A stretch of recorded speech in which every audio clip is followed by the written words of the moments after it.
Hello, it's Alexandros Angelidis from the company RAUCH, and today I would like to show you our AXMAT Duo. So as you can see, next to me I have a hydraulic driven spreader, the so-called Axis H50.2, and on it we have also our AXMAT Duo. And I would like to show you how or what AXMAT Duo is doing and how you can operate it, how you can set it.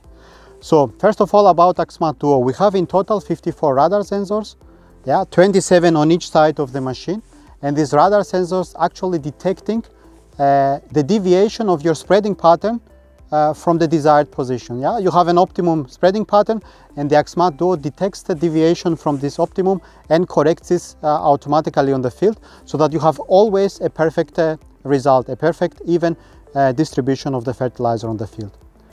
How it works? Actually, as you can see here, we have radar sensors, and these radar sensors actually they are detecting or they are scattering the angle of the spreading pattern. And if this angle of the spreading pattern deviates from the optimum, then the machine automatically corrects the drop point, and this correction is done on each side separately, making sure that you have always the best optimum result here.